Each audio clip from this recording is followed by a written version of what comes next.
Namaskaram. We will continue with our practical file programs. Program number 15, linear search. Program to search an element in a set of values. Linear search in a tuple. That is, user has to input a set of values, then searching for an element. Function definition. After this, the program execution starts from here. First, you have to accept the values from the user. That is, user has to input the values, comma separated.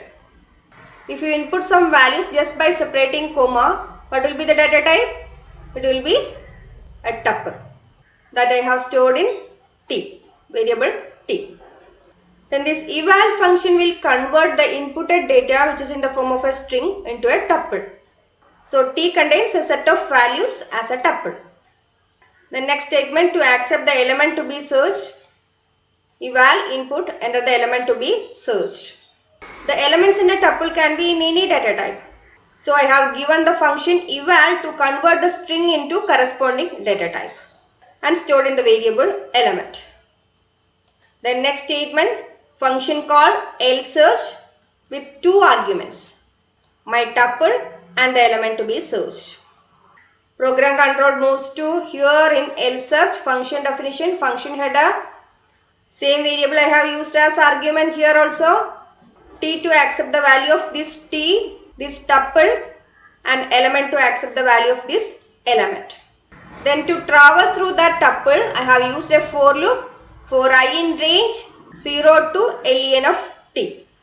Starting index of a tuple is 0 and the last element is length minus 1.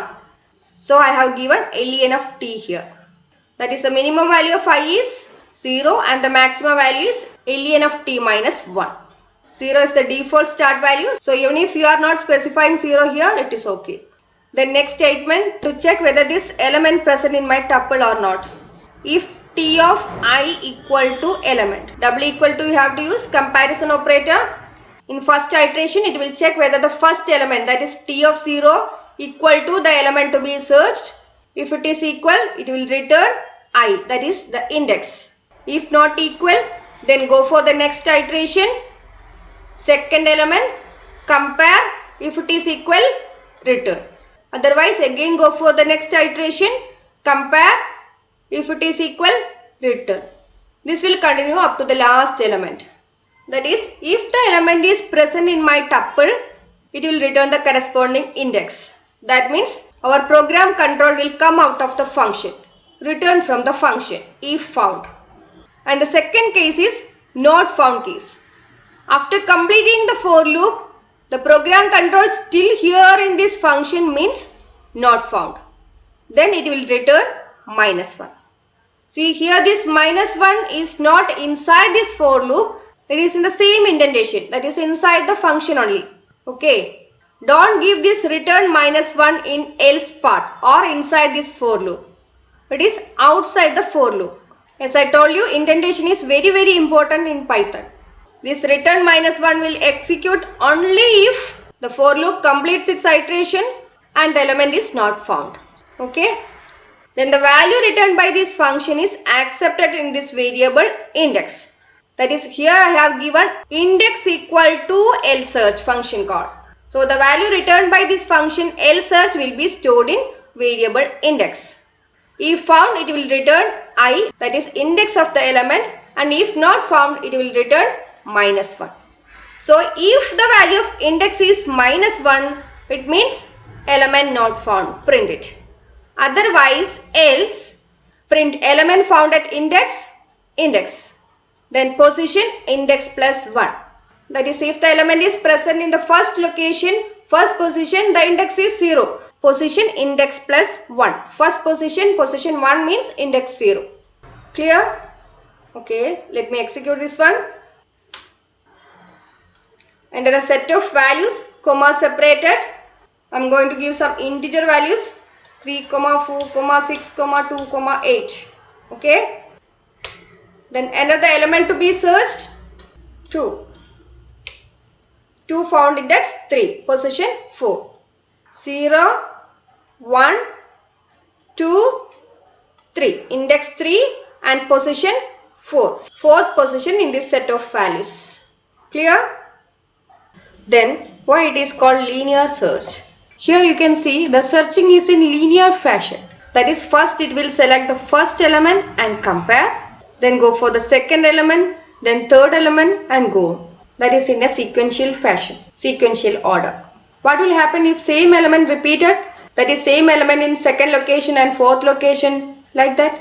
Then it will return the index of the first occurrence only. Okay. Question number 16. Implementation of a stack using list.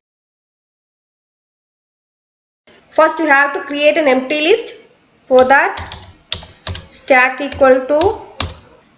Next I am going to give all these operations in a loop. For that I choose the loop variable as ch, initialized as y. Then loop while ch equal to capital Y or ch equal to small y. Inside the loop I am going to give my menu, that is print first operation push /n, second operation pop /n, third operation display.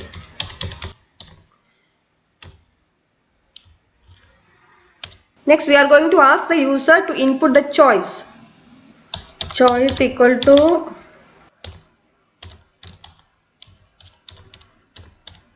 input, enter your choice.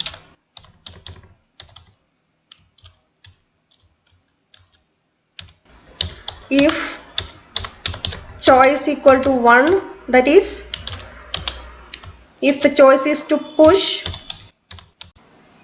an element, first user has to input a value. For that, item equal to input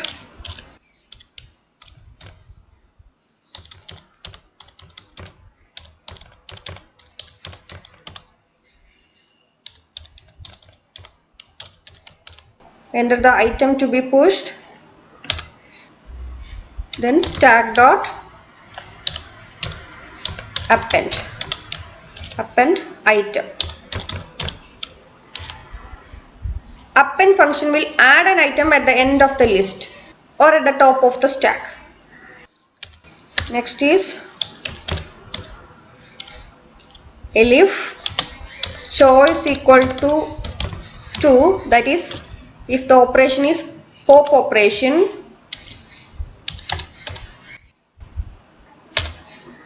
Before the pop operation you have to check whether the stack is empty or not. For that, if stack equal to square bracket, if stack is empty, display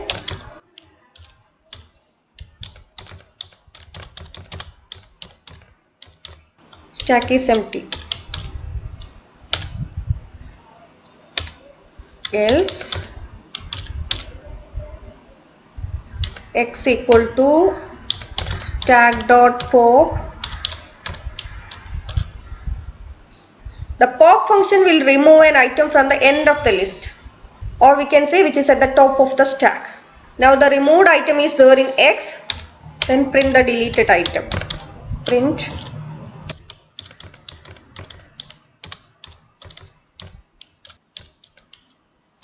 pop operation is over. Next is display. Elif choice equal to 3, that is display operation.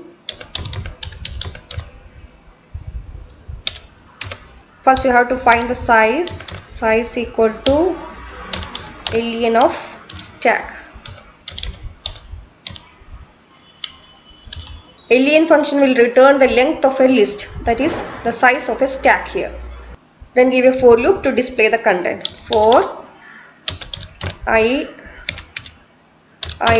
in range,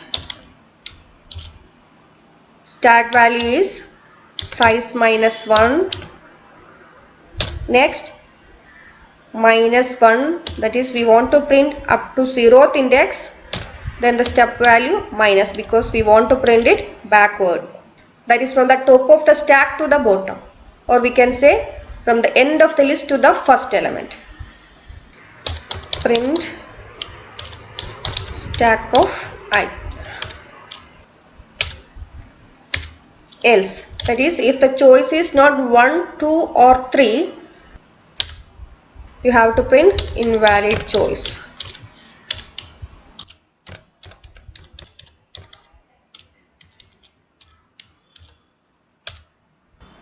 At last, ch equal to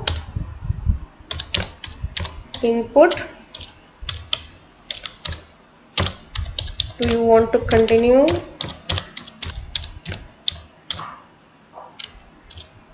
Yes or no? If the user inputs y, the loop will continue its iteration, otherwise it will stop. My program is over. See, in push I have given only input function. That means I can input only string values. If I want to input any type of value, I have to use eval function here. Eval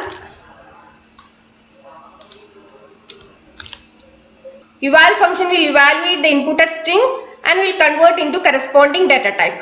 So now I can input any type of value. I am going to execute it. F5. Enter your choice. 1. Enter the item to be pushed. I am going to push a string A. Do you want to continue? Yes. Enter your choice. 1 again. Enter the item to be pushed. B. Do you want to continue? Yes. Enter your choice. 3. I am going to display it. I have two values in my stack. A. Then on the top of A, B. Do you want to continue? Yes. Enter your choice. 2. Deleted item B. The item B, which is at the top of the stack, is removed or popped. Do you want to continue? No. Okay, 16 programs over, and the remaining programs are from Python MySQL connectivity. That we will discuss in next video. Thank you.